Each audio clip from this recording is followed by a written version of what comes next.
California can be a wonderful place to live and work with its range of natural beauty, cosmopolitan cities, and highly developed industries. California remains unmatched in the world.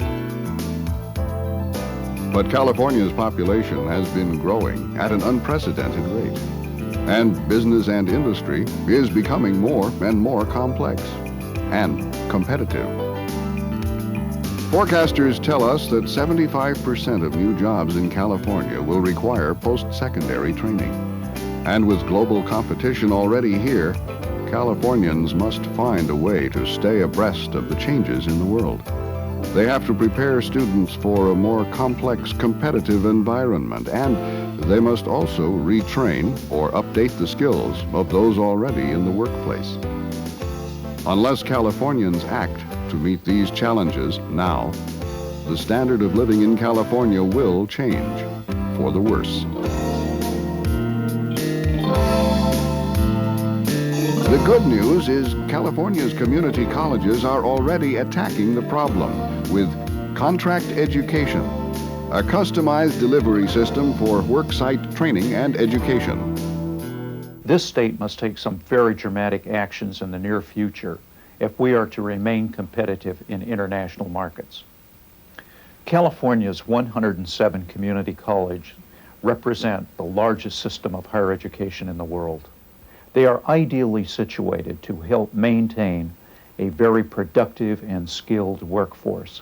They can lead California into the next century through programs such as contract education, which will help unify this state's increasingly diverse ethnic and cultural workforce.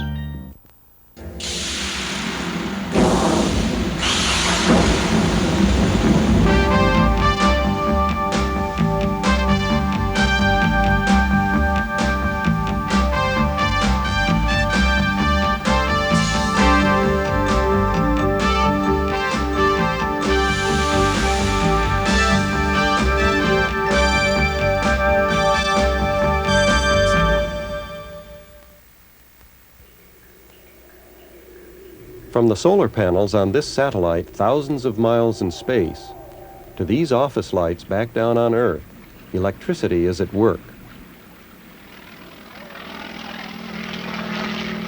Electricity. Without it, what we know as the modern world would not be possible. In fact, like water, a basic necessity of life itself, electricity is supplied to our homes as a basic modern necessity. But often it is only when we lose electricity that we realize how vital it is to us. What would happen if all electricity, not only that which is supplied by your local utility company, were to quit working? That would mean that not only your TV, radio, and house lights would stop working, but your flashlight, telephone, and your car too. In short, if electricity goes, much of what we think of as the modern world would go too. But even though the devices we create to make use of electricity can stop working, electricity itself cannot stop working. The secrets of electricity have been discovered and are here to stay. And, like the discovery of fire millennia ago, mankind is unlikely to forget how to make use of electricity or to pass the knowledge of it along to those who come after. In this course, DC Electronics, we will explain and illustrate the fundamental principles of electricity and electronics.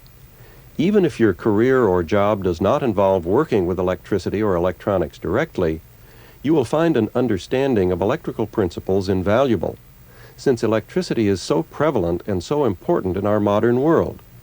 In these lessons, we will cover all of the essentials of electricity and electronics, including components, circuits, and troubleshooting. We will also assist you in the use of the calculator, and we encourage you to use it throughout these lessons when math is involved. Throughout the course, definitions of terms and clarification of concepts will be shown on screen. You should pause or freeze the video so that you can copy the material or take notes for future reference. All in all, you will find DC Electronics an easy and exciting way to learn the basics, the secrets, of electricity and electronics.